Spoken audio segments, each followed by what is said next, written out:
Hello everyone, स्वागत है आप सभी का अपराइजिंग एकेडमी में। क्लास 10 की मैथमेटिक्स लेक्चर सीरीज़ का आज 54th लेक्चर है।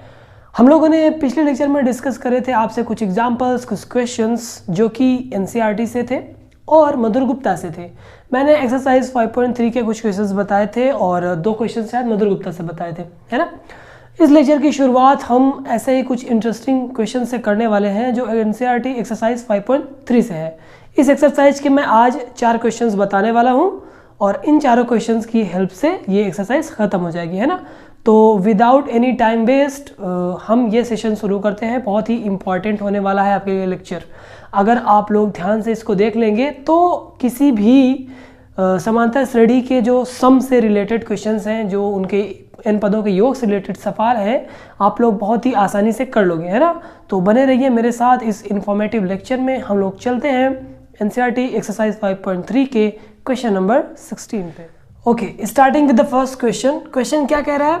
किसी स्कूल के विद्यार्थियों को उनके समग्र शैक्षिक प्रदर्शन के लिए 7 नकद पुरस्कार देने के लिए रुपए 700 की राशि रखी गई है।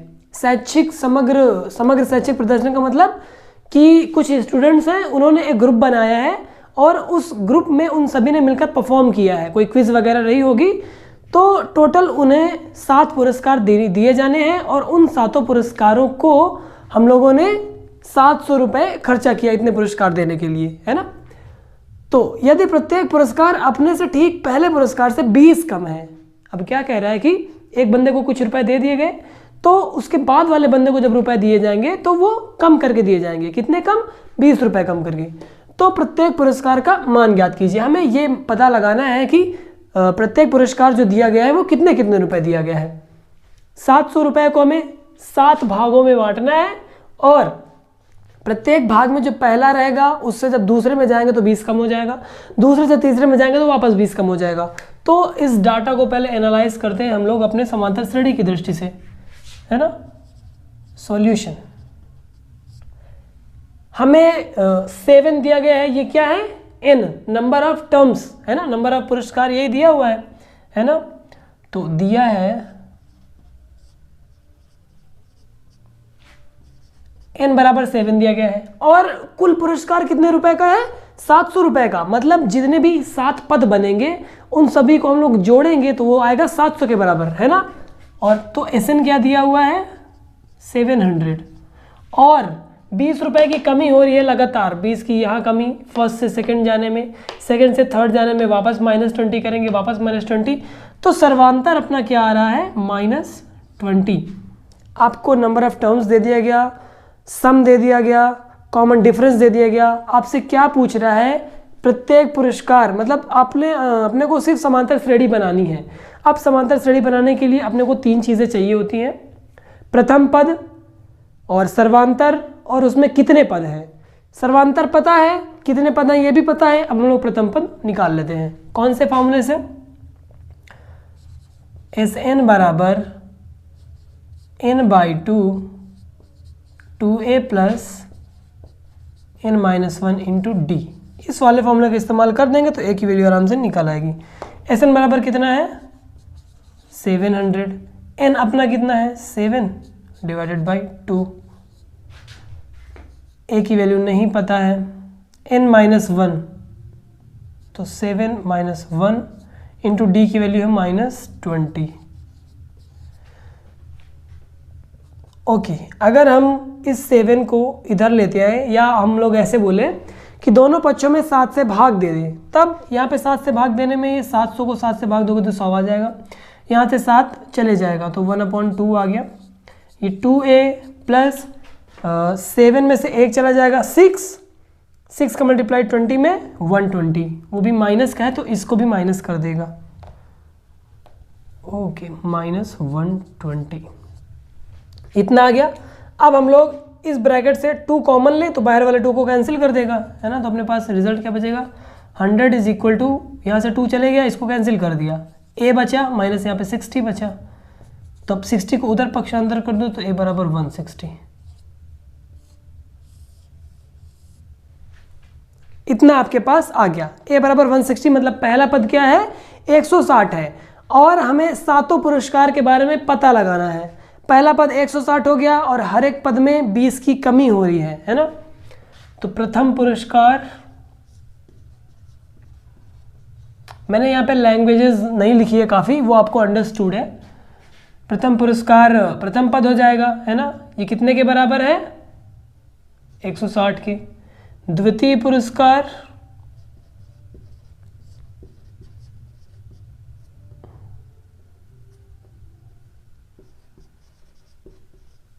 ये प्रथम पद में d जुड़ जाएगा, है ना।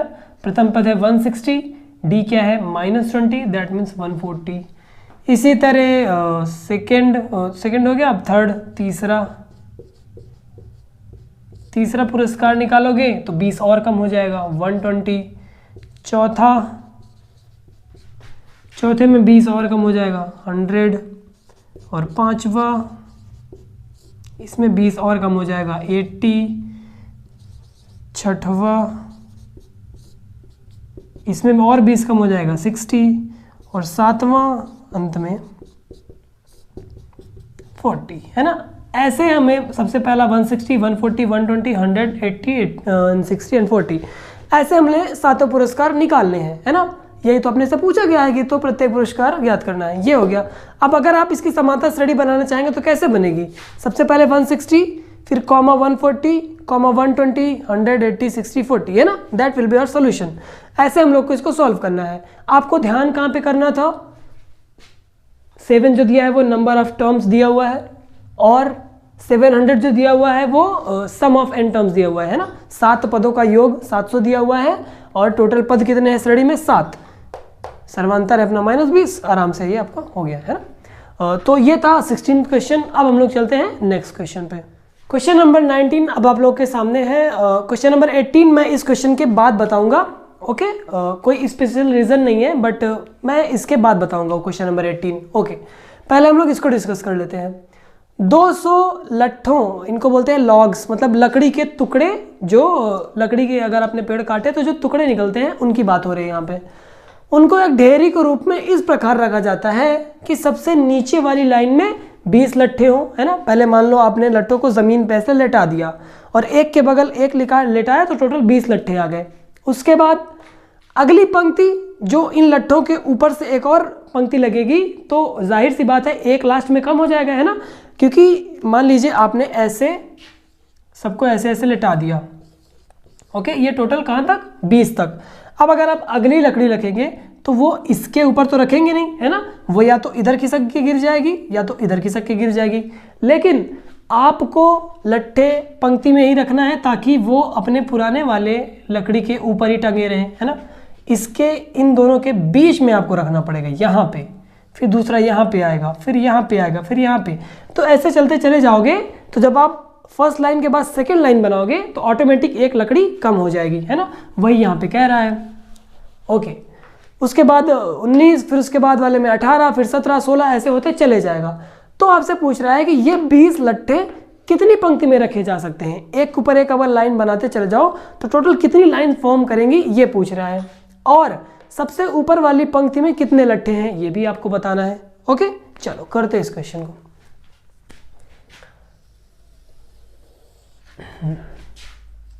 सॉल्यूशन। सबसे पहले देखो आपको एपी कहाँ पे बन रही है।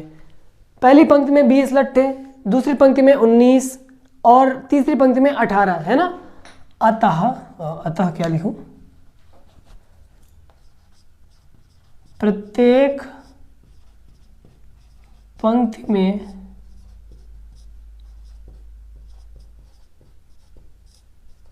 लट्ठों की संख्या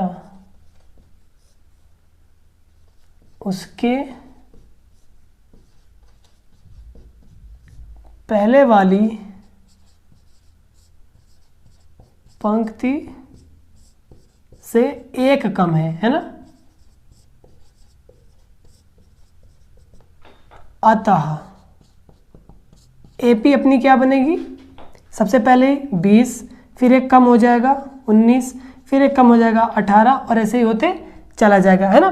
तो इस एपी का आप लोग प्रथम पद निकाल लो, सर्वांतर निकाल लो -1 है ना, 19 से 20 गया -1, 18 से 19 -1। और क्या क्या दिया गया है, टोटल लट्ठे कितने हैं 20। हम इन सभी नंबर्स को 200 सॉरी, हम इन सभी नंबर्स को जोड़ेंगे तो 200 आएगा, है ना। तो अपने पास SN दे दिया गया है, 200 लट्ठे हैं टोटल। ओके, SN दे दिया गया है 200। ओके, अब हमसे पूछ रहा है कि ये इस तरह कितनी पंक्तियां बनेंगी, है ना, मतलब हमें n चाहिए। और क्या पूछ रहा है कि अंतिम पंक्ति में कितने लट्ठे होंगे, मतलब हमें जो nth टर्म है वो भी फाइंड करना है। चलो, तो हम लोग फॉर्मूला लगाते हैं इन पदों के योग वाला।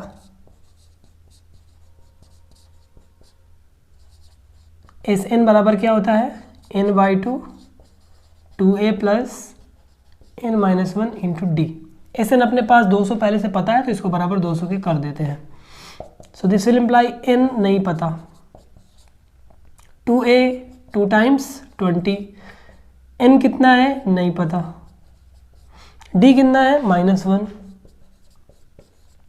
200। ओके,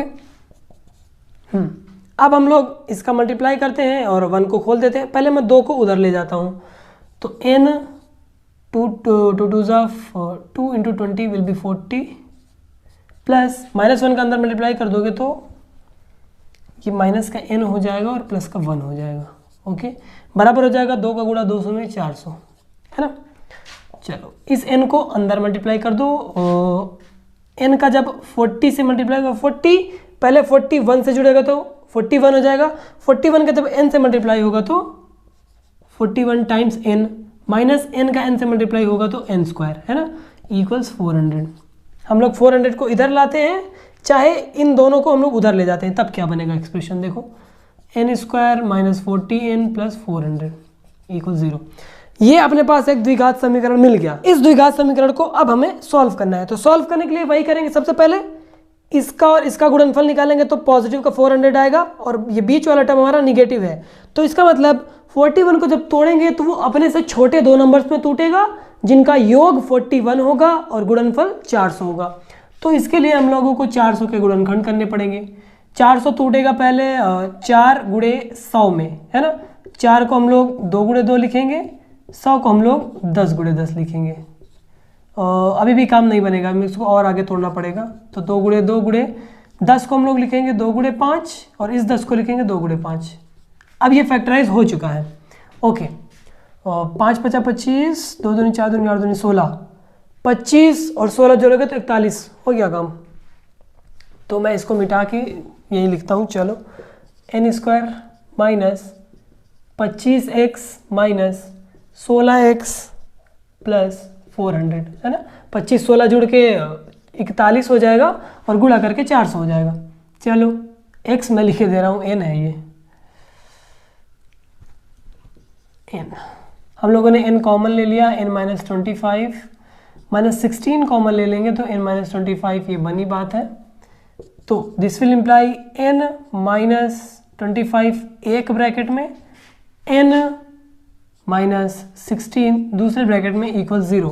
यहाँ से हमें n बराबर क्या दे देगा 25 और दूसरा n बराबर 16। अब हमें निकालना है कि इनमें से कौन सी वैल्यू ट्रू है। दोनों तो ट्रू नहीं हो सकती ना, क्योंकि इस क्वेश्चन में सिर्फ एक ही आंसर का क्या बोलते हैं सॉल्यूशन एक ही आ सकता है। चलो, n बराबर 25 के लिए, n बराबर 16 के लिए हम लोग एक बार nवां पद निकालते हैं।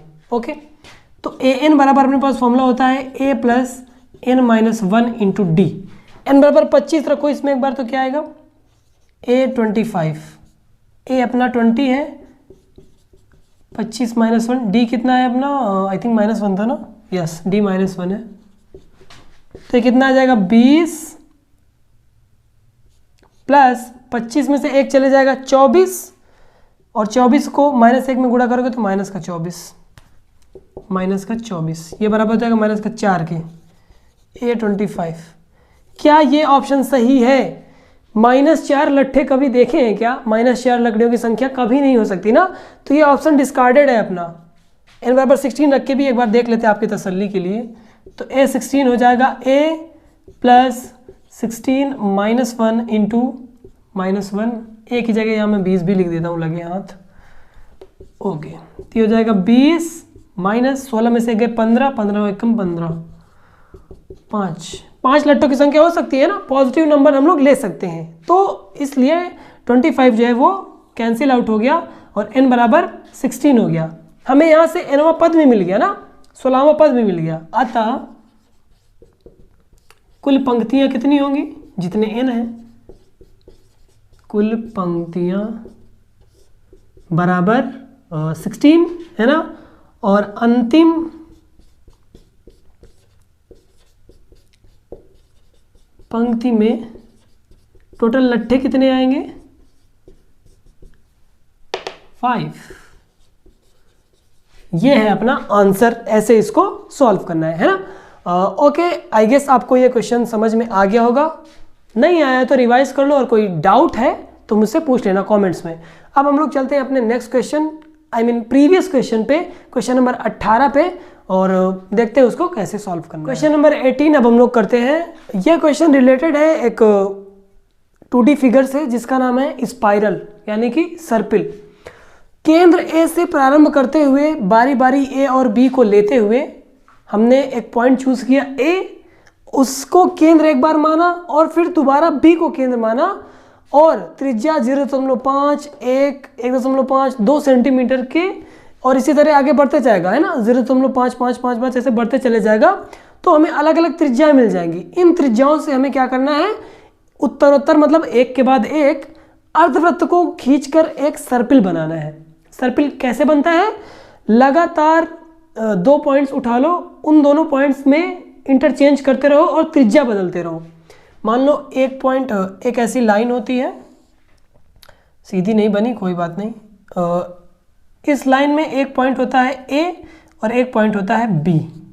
हम क्या करते हैं, एक बार ए को केंद्र मानकर ए से बी तक की त्रिज्या का एक अर्धवृत्त खींचते हैं। अब उसके बाद बी को केंद्र मानते हैं और इस बार त्रिज्या बढ़ाते हैं, यहाँ से लेके मान लो यहाँ तक की त्रिज्या हमने ली अगर, तो ऐसे एक अर्धवृत्त खींचेंगे। उसके बाद फिर ए को केंद्र मानते हैं, फिर यहाँ से लेकर के यहाँ तक की त्रिज्या को लेकर फिर से अर्धवृत्त खींचेंगे और फिर इस बार फिर से बी को केंद्र मानेंगे, फिर से अर्धवृत्त खींचेंगे। तो ऐसे एक जलेबी जैसे की आकृति आपके सामने दिख रही है ना, ऐसे शुरू हो रही है और ऐसे बाहर की तरफ निकलते चली जा रही है। इसको हम लोग बोलते हैं सर्पिल यानी कि स्पाइरल। तो जो पहला अर्धवृत्त बना यहाँ से लेके यहाँ तक, उसकी त्रिज्या क्या है, 0.5 हमारे क्वेश्चन के हिसाब से। मान लो इस अर्धवृत्त की लंबाई है 11। ओके, अब जो दूसरा अर्धवृत्त बना यहाँ से लेकर के यहाँ तक, इसकी त्रिज्या है 1 सेंटीमीटर और इसकी लंबाई मान लो L2। सिमिलरली इसकी लंबाई L3 एंड इसकी लंबाई L4, फिर जो नेक्स्ट आएगा L5, L6 ऐसे बढ़ते चले जाएंगे। ओके, हमसे क्वेश्चन में पूछ रहा है कि हमने 13 ऐसे अर्धवृत्त खींच दिए, पहला, दूसरा, तीसरा, चौथा, फिर पांचवा, फिर छठवां, 13 बार हमने ऐसे अर्धवृत्त खींच दिए। तो इस सर्पिल की कुछ लंबाई क्या है और पाई = 22/7 लेना है। ओके, चलो अब अगर आप लोग ध्यान से इन त्रिज्याओं को देखें तो यहाँ पे क्या बन रहा है, एक एपी बन रही है ना, पहला पद एपी का ये, दूसरा ये, तीसरा ये, और बढ़ोतरी हो रही है 0.5 सेंटीमीटर की, है ना। तो त्रिज्याओं से बनी एपी क्या रहेगी, मान लो त्रिज्या हमारी जो है वो R1, R2, R3 है। ओके, तो ये रहेगी R1, R2, R3 और ऐसे ही बढ़ते चली जाएगी। जहाँ पे R1 का मान कितना है 0.5, R2 का मान कितना है 1.0, R3 क्या है 1.5 और ऐसे ही 2.0 बढ़ते चले जाएगा, है ना। ये हमारे पास AP मिल गई। इसका फर्स्ट टर्म क्या है 0.5 और इसका सर्वांतर क्या है 0.5, निकाल के देख लो। और टोटल पदों की संख्या क्या दी हुई है 13, दैट मीन्स n = 13। ओके, अब हमें इस सर्पिल की लंबाई ज्ञात करनी है। तो आप लोग इसमें ध्यान से देखो कि अगर एक हमारे पास वृत्त है जिसकी त्रिज्या r सेंटीमीटर है, तो इस वृत्त की ये जो परिधि होती है, जो सर्कमफेरेंस होता है, इसकी लेंथ क्या होती है 2πr, ये होती है। हमारे क्वेश्चंस में अर्धवृत्त है, सारे वृत्त आधे आधे हैं। अब किसी चीज़ को तुम आधा करोगे तो उसको 1/2 करना पड़ेगा ना। मान लो मैंने इस फिगर को काट के आधा कर दिया, एक मेरे पास तरबूज था, मैंने उसको आधा कर दिया, तो इसका जो परिधि आएगा उसका लंबाई इस वाले परिधि की लंबाई से आधी हो जाएगी। 2 cancel out, that means pi r होगा इस अर्धवृत्त की लंबाई। अपने केस में इस वाले अर्धवृत्त की लंबाई क्या होगी? पाई r1। इस वाले अर्धवृत्त की लंबाई क्या होगी? पाई r2। थर्ड वाले की पाई r3, पाई r4, पाई r5, है ना, ऐसे बढ़ती चली जाएगी। तो अगर मेरे पास 13 अर्धवृत्त हैं और सबके लिए अलग अलग त्रिज्याएं हैं, तो इस सर्पिल की लंबाई क्या होगी आप बताओगे? 13 अर्ध वृत्तों से बने इस स्पाइरल की लंबाई क्या होगी?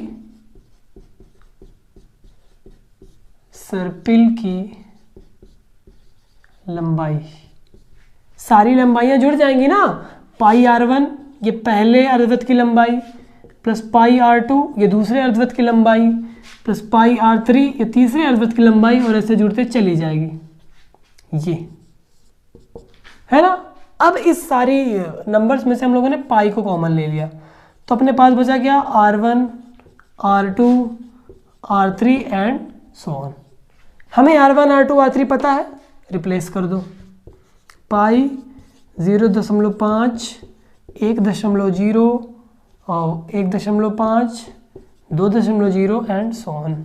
ओके, ये आपके पास एक एपी है। एपी के आप n पदों को जोड़ना जानते हैं। सूत्र क्या होता है? n/2 2a plus n-1 into D. ये होता है ना एपी के n पदों का योग। ओके, n की वैल्यू कितनी है? 13, क्वेश्चन में दिया हुआ है। 13 क्रमागत सर्किल है, और 2 मल्टीप्लाइड बाई a की वैल्यू कितनी है? 0.5 प्लस n की वैल्यू है 13, वापस से 0.5 d की वैल्यू आ जाएगी। ओके, इसको हल करो। पाई 13/2, 2 का गुणा 0.5 में होगा तो 1 बचेगा। 13 में से 1 गए, 12 बचेगा। 12 गुणा 0.5 में तो 6 बचेगा भैया। ओके, पाई की जगह हम लोग 22/7 रख देते हैं, तो और आगे का काम भी आसान हो जाए। गुणे 6 में 1 जुड़ेगा 7, तो ये आ जाएगा 13 गुणे 7/2। 7 से 7 कैंसिल, ये 13 है, ठीक है। 2 का गुणा करोगे 22 में तो 11 आएगा। अब 11 का गुणा 13 में कर लो, आंसर आ गया। 11 3 33, कैरी 3, 11 कम 11 3 43। तो अपना जो सर्पिल है, जो क्या बोलते हैं स्पाइरल है, उसकी टोटल लेंथ क्या आ गई? 143 सेंटीमीटर। कैसे निकाली हमने? आपने देखा, हमने हर एक अर्धवृत्त की लंबाई अलग अलग निकाल कर उनको जोड़ दिया। जोड़ने के बाद पाई को बाहर निकाला, और इस सीरीज को जोड़ना हमें आता है, हमने फॉर्मूला अप्लाई कर दिया, आराम से आ गया, है ना। तो ये था अपना 18th क्वेश्चन, जो इंपॉर्टेंट है क्योंकि इसमें हम लोगों ने अलग कॉन्सेप्ट यूज़ किया। अब हम लोग चलते हैं इस एक्सरसाइज के लास्ट क्वेश्चन पे, 20th क्वेश्चन, जो काफ़ी बड़ा है देखने में, लेकिन हल करने में एकदम छोटा सा। तो चलते हैं 20वें सवाल। ओके भैया, क्वेश्चन नंबर 20 अपने सामने है। देखो, इतना बड़ा क्वेश्चन है और इसको सॉल्व करूंगा मैं सिर्फ इतने स्पेस में। कैसे, देखते हैं। एक आलू दौड़ में प्रारंभिक स्थान पर एक बाल्टी रखी हुई है, जस्ट लाइक दिस, और यह बाल्टी पहले आलू से 5 मीटर की दूरी पर है। एक आलू यहाँ पे रखा हुआ है, इससे और बाल्टी के बीच की दूरी कितनी है? 5 मीटर। तथा अन्य आलुओं की एक सीधी रेखा में परस्पर, अन्य आलुओं को एक सीधी रेखा में परस्पर 3 मीटर की दूरी पर रख दिया गया है। इसके बीच की दूरी 3, इसके बीच की दूरी 3, ये 3, है ना। हर एक आलू के बीच की दूरी 3 है। ओके, और बताया गया है कि इस रेखा में टोटल 10 आलू हैं। 1 2 3 4 5 6 7 8 9 10, टोटल 10 आलू रखे हुए हैं और एक बाल्टी रखी हुई है। अब रियल क्वेश्चन स्टार्ट होता है। प्रत्येक प्रतियोगी बाल्टी से चलना शुरू करता है और सबसे नज़दीक वाले आलू को उठाता है, बाल्टी में डालता है। फिर बाल्टी में आलू को उठाता है, उसे लेकर वापस बाल्टी में डालता है। उसके बाद यहाँ से वापस गया दूसरे आलू के पास, उठा के यहाँ डाला। फिर वापस गया तीसरे आलू के पास, उसको उठा के लाके यहाँ डाला, है ना। तो वो लगातार बार बार दौड़ रहा है, एक आलू उठाकर बाल्टी में डाल रहा है। और वह ऐसा तब तक करता है जब तक सभी आलू बाल्टी में ना आ जाएं। वो हर एक आलू को उठाकर बाल्टी में डालेगा। तो इसमें प्रतियोगी को कुल कितनी दूरी दौड़नी पड़ी ये हमें पता लगाना है। ओके, अब आप लोग यहाँ पे ध्यान से देखो, जब वह पहला आलू उठाएगा तो 5 मीटर जाएगा दौड़कर, उठाएगा, फिर 5 मीटर दौड़ कर आएगा, डालेगा, है ना। तो पहले आलू से, पहले बाल्टी से पहले आलू के बीच उसने कितनी दूरी तय करी? 5 मीटर जाने में, 5 मीटर आने में, मतलब कि 10 मीटर। उसके बाद दूसरे आलू की बारी आई, वो गया दौड़ के, यहाँ तक दौड़ा। इस बाल्टी से इस आलू के बीच की दूरी कितनी होगी? 5 metre plus 3 metre, that means 8 metre. 8 metre वो दौड़ के गया, 8 मीटर दौड़ के आया, टोटल कितना हुआ? 16 मीटर। तो दूसरे आलू को उठाने के लिए उसको 16 मीटर लगे। इसी तरह तीसरे के लिए 3 मीटर का 2 गुना फिर जुड़ जाएगा, चौथे के लिए 3 मीटर का 2 गुना फिर जुड़ जाएगा, है ना। तो इस क्वेश्चन को हम लोग यहाँ पे करते हैं। मैं चलो यहीं पे करता हूँ, मैं सोच रहा था नीचे से स्टार्ट करने का, कोई बात नहीं।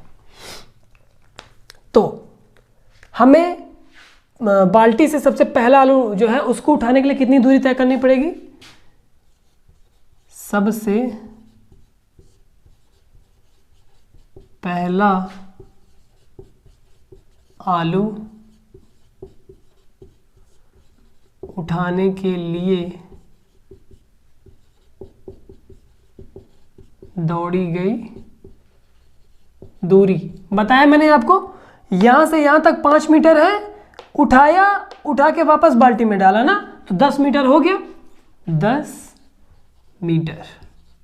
ओके, इसके बाद दूसरा आलू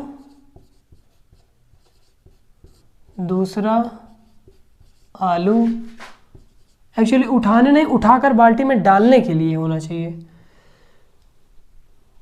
मैं इसको फिर से लिखता हूं, चलो। पहला आलू उठाकर बाल्टी में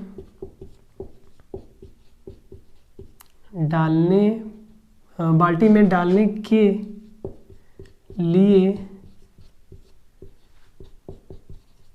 जो दौड़ी गई दूरी है क्या आएगी? 2 गुणे 5 हो जाएगी, है ना। यहां से यहां तक 5 है, उसका 2 गुना हो जाएगा क्योंकि एक बार चल के गया, एक बार वापस आया, बराबर 10 मीटर। इसी तरह दूसरा आलू अब सब कुछ सेम रहेगा, उठाकर बाल्टी में डालने के लिए दौड़ी गई दूरी, ये सब कुछ सेम रहेगा। ये कितना हो जाएगा? यहां से यहां तक की दूरी 8 मीटर है, 8 का 2 गुना, दैट मीन्स 2 गुणे 8 बराबर 16 मीटर। इसी तरह तीसरा आलू, इसको उठाएगा, दौड़ के जाएगा, वापस आके बाल्टी में डालेगा, तो इस बार 5 3 8 और 8 3 11, 11 का 2 गुना हो जाएगा, 11 दूनी 22 मीटर। तो अब आपको एक सीरीज मिल रही है, एक एपी मिल रही है, सीरीज कह रहा हूँ, एक श्रेणी मिल रही है जो यहाँ पे लगातार कंटिन्यू करती चली जाएगी, है ना। अतः जो एपी मिली वो क्या है? सबसे पहला पद है 10, 16, 22 और ऐसे बढ़ती चली जाएगी। उसने टोटल 10 आलू उठाए तो पदों की संख्या कितनी हो जाएगी? 10 हो जाएगी, है ना। तो यहाँ पे ए बराबर क्या है? 10, और डी बराबर अपना देखो, 16 में से 10 गए 6 आ गया, 22 में से 16 गए तो भी 6 आएगा, तो डी 6 आ गया। और एन बराबर कितना है? टोटल 10 आलू है ना, तो एन बराबर 10 है। ओके, अब हमें सम का सूत्र लगाना है, क्योंकि एक आलू के लिए उसने इतनी दूरी तय करी, पहले आलू के लिए, दूसरे के लिए इतनी, तीसरे के लिए इतनी, तो टोटल 10 आलू हैं। तो उनको उठाने के रखने के लिए बाल्टी में उसको जो दूरी तय करनी पड़ेगी वो इस टोटल सीरीज का सम रहेगा, है ना। अतः S10 यही अपने को निकालना है। ये क्या हो जाएगा? n/2, Sn का फॉर्मूला होता है ना, n/2 with in bracket 2a + n - 1 × d, n/2 that means 10/2, 2a 2 × 10 plus n-1 मतलब 10-1 इंटू d दैट मीन्स 6, है ना। तो 2 5 = 10, 2 10 = 20, 10 में से 1 गया 9, और डी तो मुझे पता था यार, 6 यहाँ पे लिखना चाहिए था। 10 में से 1 चले जाएगा 9, और 9 का 6 में गुणा होगा तो 54। तो ये क्या आ जाएगा, 20 में 54 जोड़ोगे तो 74 है ना, 5 गुणे 74 कितना आएगा, 5 चौको 20, 2 5 7 35, 2 37। तो S10 आ गया 370 मीटर। अतः उसे ये सभी आलू उठाकर बाल्टी में वापस डालने के लिए 370 मीटर दूरी तय करनी पड़ेगी, है ना। अतः प्रतियोगी को, लिखते नहीं बना फिर मैं लिख दे रहा हूं, 370 मीटर दूरी दौड़नी पड़ेगी। ओके, कमर टेढ़ी हो गई। खैर, ऐसे इस क्वेश्चन को आप लोग को करना है 1 2 3 4 5 6 7 10 लाइन में हो गया, है ना। बस कॉन्सेप्ट समझना है। कॉन्सेप्ट में क्वेश्चन में जो एक की पॉइंट होता है ना, वो आपको समझना है। यहाँ पे की पॉइंट क्या था, इस डिस्टेंस को हमें रिपीट करके लिखना है ना। कोई भी दूरी हो उसको 2 गुना करके लिख दो, तो बस अपना एपी बन गया, एपी को हल कर लेना है, आराम से हो गया, है ना। अब इस लेक्चर को मैं यहीं पे एंड करता हूँ। आई होप आपको ये सारे क्वेश्चंस अच्छे लगे हो, पसंद आया हो आपको ये लेक्चर। पसंद आया है तो लाइक कमेंट कर दो और शेयर भी कर दो अपने दोस्तों के साथ, है ना। और अगर आपने चैनल अभी तक नहीं किया है सब्सक्राइब, तो सब्सक्राइब कर दो, और मिलते हैं हम लोग अगले लेक्चर में। Thank you.